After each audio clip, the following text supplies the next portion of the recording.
Welcome to Smarter Than Yesterday. In this episode, we're talking what it really means to be an everyday athlete. And from 5K, couch to 5K to marathon war stories. And we're joined by the wonderful Anne. Welcome, Anne. Hi, really good to be here. How are you doing, Anne? How are you feeling? Stiff after this morning's run, but other than that, really good, thank you. Fantastic. That's what have you done this morning? What have you been up to? 15 miles, Darren. Yep, 15 miles, the last long run before New York. Wow. So we're going to get onto your races a little bit on in the podcast, I think, aren't we? So, yeah. So I think we're going to talk about a little about you, who you are. So if you can just break that down for us, who you are, what you do, where you come from, that kind of stuff. Well, I class myself as an old dear, first of all. That's where I am at the minute in my life. I've done 30 years in education. I'm heading towards retirement. And as you say, about exactly 10 years ago this year, and exactly 10 years ago, almost to the month, I started Couch to 5K. Right. And after 20 seconds of running, I felt like I was dying and I couldn't actually breathe. But I kept going, and that's what's brought me to here today. Brilliant. So very long journey that Anne's been on. So again, we're going to get into that now.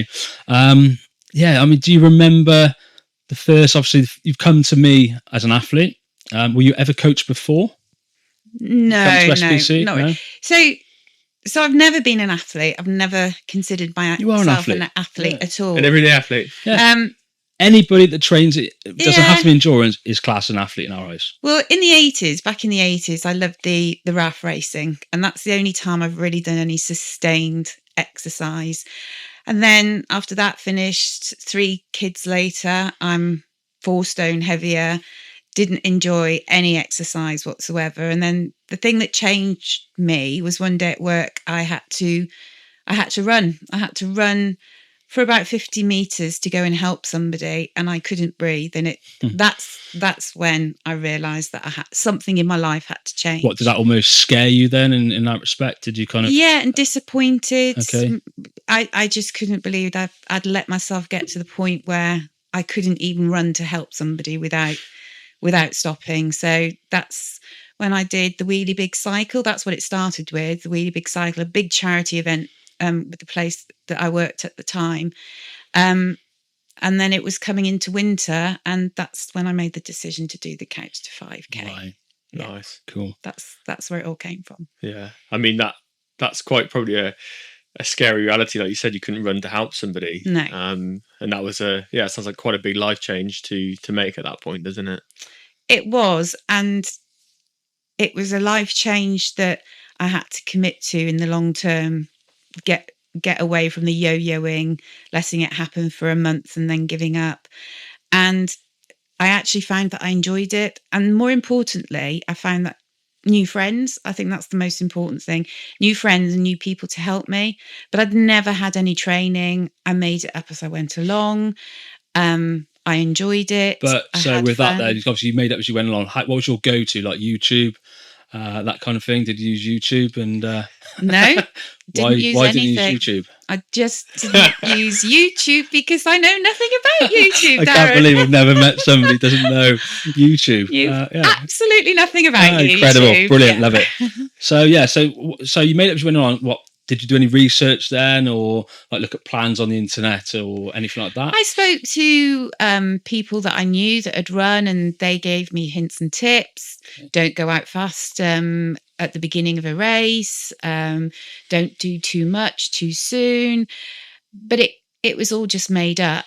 And I did get to the point where I'd improved a lot. I did my first 5K race, my first park run, my first 10K race, my first half marathon. I'd set myself the target to do my first half marathon before I was 50, and I did it. Well done. And I just learned on the hoof, really. And then things kind of plateaued. So I did quite well. And it's great when you go into a new age category because your times look better. But everything just plateaued. And that's when I started talking to more people. And then that's when you came along. Cool. So obviously, and you two know each other's relationship and how you came on board. But how did you hear about Darren? And then what was it that changed like pretty much instantly when you sort of came on board with Darren? So that's really interesting because Darren originally was a neighbour. lived across the road from me. And it was by word of mouth, really, that I found out about Darren. And I did the London Marathon for the second time in April 23. And I managed to get a good for age time, which got me a place in the Chicago Marathon and then a place in the Boston Marathon. And although I'd got the sub 4, Chicago and Boston weren't sub 4, and nothing that I tried was getting me any faster. And that's when I thought, let's try a proper training program. Let's learn more about the science of running. Yeah. And the first thing Darren said to me was, you're not going to be running that far every week. You're not going to be running that fast every week. You're going to go back to go forward. And it worked. It did. And it led to a 6-minute PB in Sydney, which was amazing. Wow. So Yeah, I mean, we strip that back again. So you've gone from couch to 5K to running, Boston, Chicago, and all these marathons. Like, that's already an incredible journey. We've still got a few more to come. Do you remember the moment where you thought, "How this is for me," and almost that switch flicked again for you, and then you were kind of addicted to it? I suppose you have got that bit of a discipline. The whole training program's brought discipline to what I'm doing. That's what's made a massive difference to me. It's about, I feel stronger, I feel healthier, and actually by doing less you actually gain more, and that's what I've definitely found out. And that discipline of doing interval running and slow running and fast running and looking at your heart rate and the whole science, I now understand what makes a difference. So without a coach then you wouldn't have had that? Never done strength training, never ever done strength training. And since the strength training, less muscle tightness, much stronger. The strength training I would avoid. I would do anything not to do strength training, but now I understand why I have to do strength training. You feel a lot more confident doing it now. Yeah. What was I it still before? Hate it. Yeah. Some days was it before just rock up and avoid it, I guess. But if you thought like you had to do something, it's quite daunting to go and do strength training if you've never done it before, isn't it? Yeah, absolutely. And it's not just the strength training, because I am quite strong in myself anyway. It's the plyometrics. It's jumping on boxes, jumping over things. Jumping. I hate jumping. And again, breaking down barriers and getting more confident and believing in yourself to do things like that has really helped me too. Yeah, I think it's quite nice to kind of, obviously when you were training by yourself, you had all these, and we've talked about it in our interview, I think, didn't I, that we kind of, first what we do as coaches, we close down your browsing history, the files that you've got open, and you've got all these people telling you different stuff, and when you then get a coach, you get the structure. Structure is everything for me. And accountability, you've talked about that as well, having that accountability that you've not got to, I suppose, but you don't want to let the coach down. You want that Training Peaks file to look green and not red or orange, and you're quite big on that. You do kind of have every session she does, it's always green. But it's also understanding, because I do have a busy job. I do work away a lot. I get tired sometimes.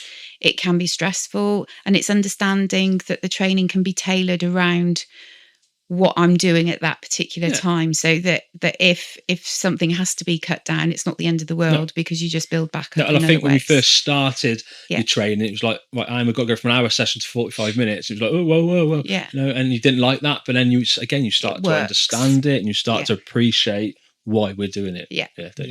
Trust in the process, isn't it? Yes, it took me a while to trust the process. It really did, but it you can't argue with the results that have come from trusting that process. And was that the light bulb moment, the results for trusting the process? Yeah, absolutely. And having the strength and the enjoyment and the confidence, that's the biggest thing. So Berlin was so hard. And I said to Darren, I learned more about myself mentally than I did physically in that race. It was the weather, the organisation, it was 28 degrees, and there were so many stress factors involved in the race just to get to the end, but knowing that I got to the end strong and I was still there. Yeah. And not a hideous time for a marathon. it was my slowest one, but I think a lot of people would have been pleased with the time. Absolutely, so, yeah. And a lot of people yeah. give their right arm for that, definitely. So, Yeah, in so- the conditions that were given to you, and Yeah. so the mental strength that you showed through that, and we will get you back in on the podcast once you've Yeah. got your 6-star medal. We're going Yeah. to get you back in so everybody can see it, and we will talk about all the races individually, kind of what you went through in each race. I wouldn't have had the mental toughness to get through that race had I not learned more about myself and had that strength training and knowing that actually it's not about the times or anything like that. It's about just achieving and getting through things. I think it's being able to get to the finish line and knowing that you put everything you can into it. I think moments where you previously would have turned up and done a run or done a race, and you probably got to the finish line thinking I could have done a little bit more here, or maybe I overdid it there, but back to trusting the process. It allows you to be able to get to the finish line to say that I ticked every box that's been put in my way, and then equally adapting to life of knowing that things do change, but then you've covered it somewhere else, haven't you? Yeah. You can get to the finish line confident. Yeah. And I do try and encourage other people now to think about themselves and actually that can do attitude. Because whatever happens, we can all do something. We don't have to give up with it as well. But I wouldn't have thought that 12 months ago. Yeah. So definitely not. Nice. I would have just given up. So has your definition of success then changed since going into proper coaching? Oh, definitely. Yeah, 100%. Yeah, everybody would love a PB. Everybody would love to get better. But I think it's the coaching will keep me going longer because, I'm 60 next year.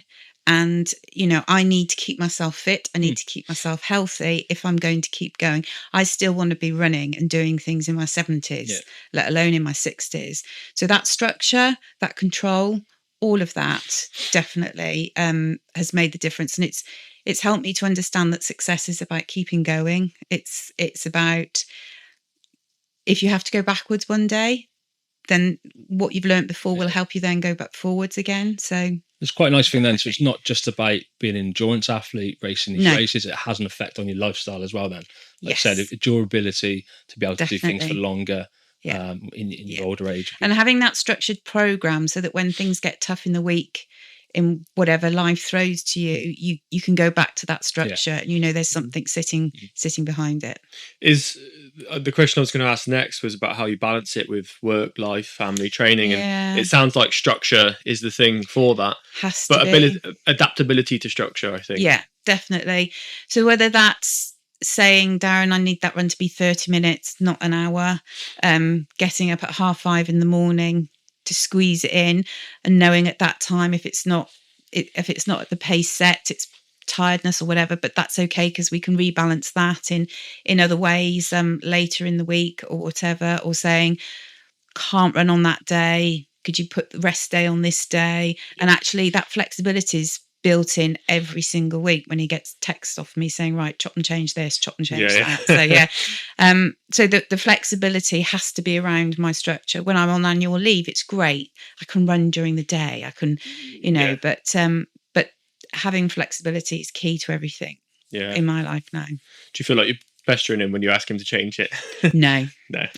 Good. I used to feel really bad about it, but not now because I know it'll just change. But I think that still puts the sort of control in your hands, isn't it? That it works for you, but having that physical person at the end of the message to go, that's fine. And like you mentioned, if you've cut that morning from an hour to 30 minutes, you've still gone out the door, haven't you? And then you can take that 30 minutes that you may seem to have been lost, but it can just be added in somewhere else, can't it? But also having somebody there to say, when I feel I've had a bad run, so this morning the pace was slower than the pace was set, but actually having somebody say, but that's okay because actually you've been really tired, it's been a really stressful 2 weeks at work, that pace isn't good. And having somebody to kind of take that analysis away from you so that you're not feeling like a disappointment. And certainly over the last 6 months, I've now understood that actually just because I have a bad run, it doesn't mean that I'm going backwards. No, that doesn't shape every session you're down or going forward, is it? It's just that one session. And it's great. And it's great to celebrate the sessions that do go really well for me as well. So over time, it just balances out. But it's somebody kind of sat on your shoulder, like saying, that's okay. That's absolutely fine. With a white stick. Yeah, with a big white stick. So if anybody does know about my white stick, during my strength and conditioning session, I have a really long white stick, just almost as a pointer. Yeah. I don't smack anybody with it. Let's just. I was wondering what was coming there. Yeah, let's get that. I don't smack anybody. Yeah. But it's a prompt, isn't it, Anna? It is a prompt. You visualise that in your races. It does, yeah. And that white stick was with me every step of the way in Berlin. Every single step of the way. I feel like there's an episode on the white stick. Yeah. There has to be. Sat in the middle of us. Yeah, absolutely. And it's just little things like that stay with you, and actually, when things get really tough, you can laugh and you can actually get through things. Yeah. We don't just add endurance. We do give athletes that mental strategies and that kind of thought process and things like that as well. So. But also the nutrition, and what I've learned through linking with Rachel and understanding about the importance of nutrition, that's changed massively as well. And that's because I was somebody who thought I knew a lot about healthy eating and nutrition after the journey that I've been through, but it turned out I didn't know very much at all. So the importance of protein and and I now starting with my age, starting to take a few more supplements and things that are helping. So sorry, Alex, mate. I was going to say, I think that's really important for anyone listening to this, that where you started from what you thought you had the knowledge with running, nutrition and strength training. Every day's a school day, right? And you're adapting 100%. That to become a better version of yourself. And striving for those improvements. You mentioned earlier on that you just couldn't seem to shift anything off that time, and it was always the same. So you've adapted and put onto your sort of training now, not just the running, but the strength training, the nutrition, and you become an all-rounded better athlete. And the stretching. Yeah, that's one that runners hate to do. I'm still not 100%. She does it all the time, but I'm better than I was, but it's I'm better than I was. If you're betting your words, that's improvement, isn't it? Is. Doing 10% now is better than 0%. Yeah. That's it. I wouldn't say the best, but better. There's some stretching. Yeah. I think it was an honest reflection for most of us. Yeah, we're all guilty of it. Absolutely. Yeah. And we're going to get Rachel on in the podcast later on and go through nutrition. So that'd be quite good for everybody to listen to that. Yeah. I definitely recommend listening to what Rachel has, because that's been transformational as well. The whole thing. Yeah, brilliant. Definitely. So every runner, there's a question I've really got for you, and hopefully you can answer this one, but every runner has a bathroom story. So have you got a bathroom story? A bathroom story? I could probably give you a bathroom story on most of my runs. The worst bathroom story for me, because anybody who knows me will say how much of a prude I am in terms of the bathrooms. Portaloos, to me, the American Portaloos have got to be the most horrific things I've ever experienced in my life. However, when you get to the start of a race like Berlin and there aren't enough Portaloos, and typically men are not shy about just going when they need to, but as a woman, it's slightly more challenging. But all of us ladies had to put that behind us, and it wasn't a big bush, but we had to make do. And that's my worst bathroom story. And all I had to think to myself was, I've never met any one of these 50,000 people before, and I'm never going to see them again. So get over yourself and just go. That is a very good way to put it. Yeah. I think we've got the header for the podcast there. Yeah. And in a bush in America. Yeah. It was. And I suppose the second worst was when, I'm always going to appreciate Portaloos in the UK now, because we have blue flushing, and it's not the best, but you see some sort of disinfectant. Yeah. Not in America. They're just a hole. Literally a hole. And when I first went from Chicago into the Portaloo, it was still pitch black, so I didn't realise. The second time I realised. And I think that's the only marathon where I've only ever gone to the toilet twice, because I wasn't going back in there again. No. So sounds revolting. Not the best. Yeah, it is revolting. Yeah. And we whinge, like you say, we whinge about ours in the UK, but they're luxury. I've seen some mess in States. They're luxury Portaloos in the UK. Yeah. So, yeah. And you're, I think you're SPC's international athlete. I'm wondering if there's a particular race, or if it's not a race, something from yourself. But what's one of the most things that you've been proud of since you've sort of gone on this journey, and if it is a race particularly, or whether it's a moment? I suppose that there's two there. There's definitely two. The proud in terms of setting a PB in Sydney. I mean, the whole thing there was just amazing to kind of run towards the Sydney Opera House at the end of a race, and it was just incredible. And to get the sub 350, for me, that was everything, and proved that journey, because it was a big improvement of what I'd done in Boston 6 months ago. It was just amazing. So I was really proud of that. But I suppose equally, if not more, was completing Berlin, because Berlin at 10 miles, I was virtually in tears. I didn't think I could do it. My bib was coming off, the waters, everything that could have gone wrong went wrong. Yeah. And I was so close to stepping off the course. It was, I've never ever done a race where I've thought about stepping off the course. What kept you on? The white stick. The white stick. The white stick. Yeah. I honestly, the white stick came into my head, but also I just broke it down into one step. Just do one more K, 2 more K, 3 more K, drink, take your salt tablets, thinking about the strength training. I just thought about everybody. I thought about Tracy, who does my massages. I thought about my friends, people who I knew were watching and tracking me. I thought, I can't stop because they're tracking me. So everything, but I had to dig so deep. And to finally get over that line, for me, that has to rank as one of the worst races, but one of the races I was most proud of. Yeah, but still an 100%. incredible time, like we said. What an incredible time in those conditions, the heat. Yeah, still smashed it, mate. Yeah. I mean, smashed it. It was, yeah, but it was the hardest thing I've ever done, and I got really emotional halfway through. So having the strength to break it down and actually knowing I could do it. But that's given you so many lessons, isn't it? You know, mental lessons, endurance, everything. It's give you for the next race and races going forward. You've got. But it was funny because literally, I did think Darren's tracking me at home, and he's got the white stick in his hand. That did keep me going at one point. And then I thought about, other people and other friends as well. Yeah. Brilliant. So that's kind of your epic adventures. Then, what's your what's one mistake that highlights for you during? It doesn't have to be a race; it can be mistake.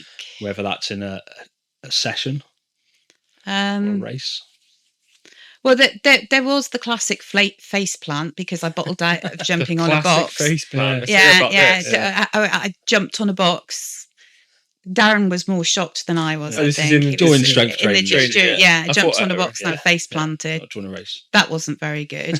Not a mistake though. It was a mistake because I pulled out. I bottled it. I suppose one of the biggest mistakes was never doing any strength training before I understood the importance of it, and thinking that if you just keep running and running and running, you get faster and faster and faster. No. I suppose that, and the education and just, mistakes like, and I learned it, trying to run too much after a big race, whether it was Redo and everything. And I'd got somebody saying, no, you've got to pull back. You've got to pull. No, I'll be fine. No, you have to rest. You do have to rest and consolidate.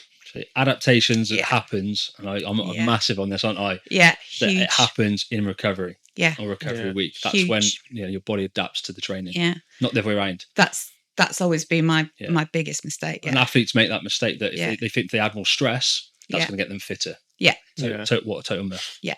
Which is why when I first started, and Darren sat down and he asked me what my running pattern was, and I said, I like to run a half marathon every single weekend. I like to do at least 20 miles every single weekend, and I like to do this in the week. And he just looked at me and said, well, you won't be doing that.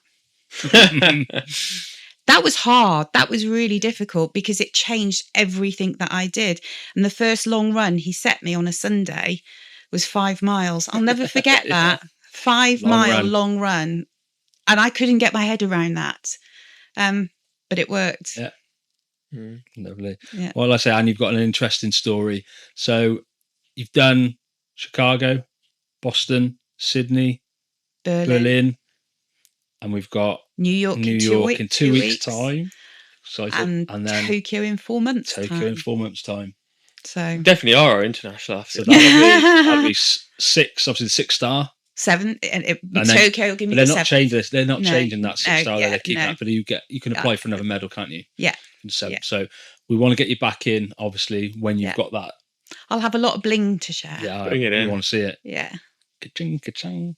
Cool. So we're going to move on to our performance on the plate section. Okay.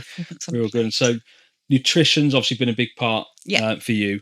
But kind of what is your go-to meal then? So for a week, so do you have a go-to meal that you have to have it once a week? Yep, that is cod loin en papillote, which is like a cod loin on cherry tomatoes with a little bit of bay or something like that, a tiny splash of white wine. You wrap it up.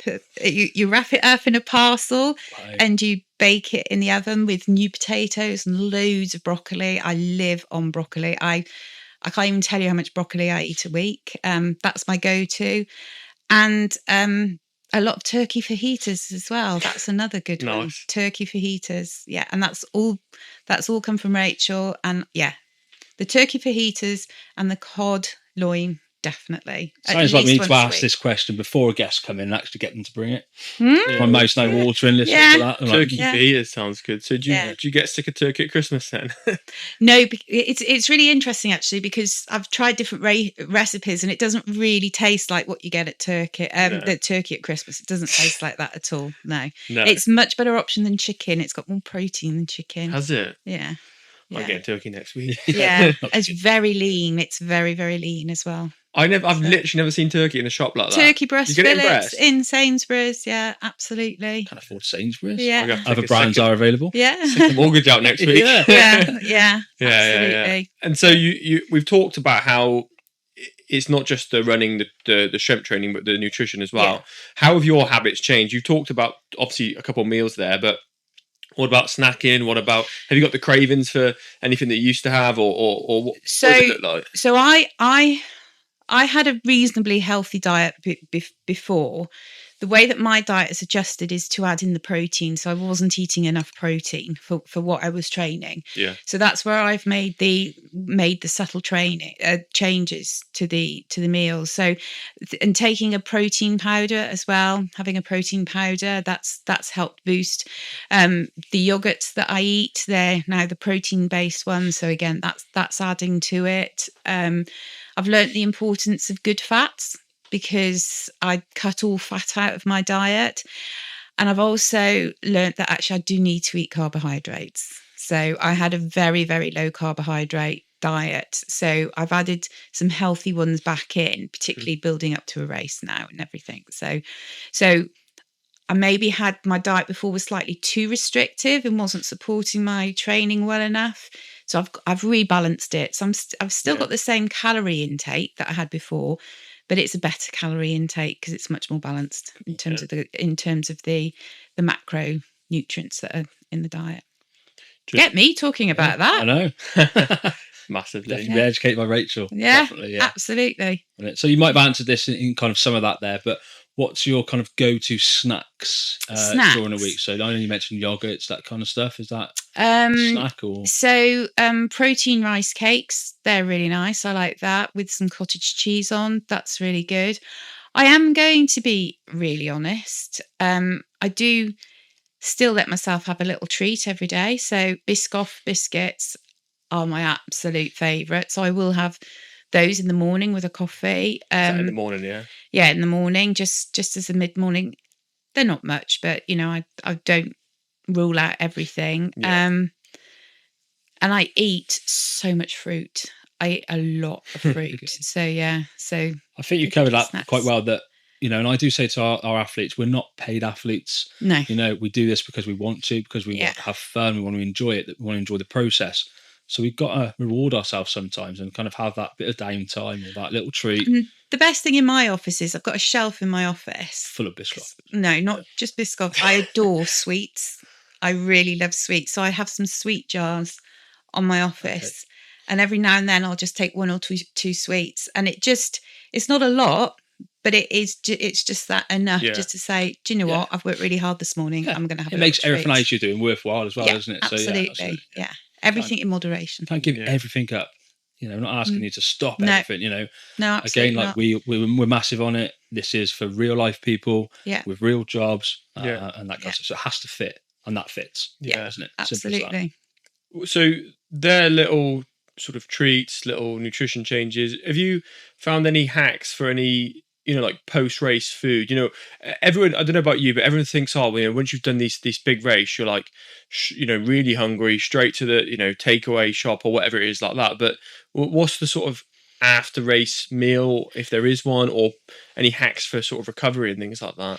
So I really don't like fast food. I can't eat McDonald's and KFC. I just can't turn to those. So post race, particularly a marathon, what I will have is crisps, particularly salt and vinegar, something really salty to get the salt back in. But I also like a good sandwich. So, you know, big hit of carbs, you know, with cheese or ham or something like that with a protein. So it, you know, and I find that quickly is filling with reasonably nutritious stuff with the crisps and maybe a bit of chocolate. So that fills me up. And then the dinner that I have, I always make sure it's something like pasta. But again, going back to, you know, the protein hit and getting back into that. I do have treats. So the post Chicago marathon meal was great because I had a deep dish Chicago pizza, which was absolutely proper nice. So not so good with their portaloos, but good with their deep dish pizzas. Oh yeah, absolutely. The deep dish pizzas.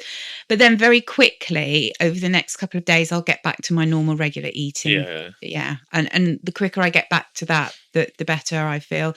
I mean, there is the one thing that is really difficult for me as an everyday athlete, in terms of marathons, is just before I start running, I do take Imodium. You talked about the toilet stories. I don't know whether it's a physical thing or a mental thing, but for me, I do take Imodium. So again, getting my digestive system back through normal eating and getting it back to normal functioning is really important for me as well. Yeah.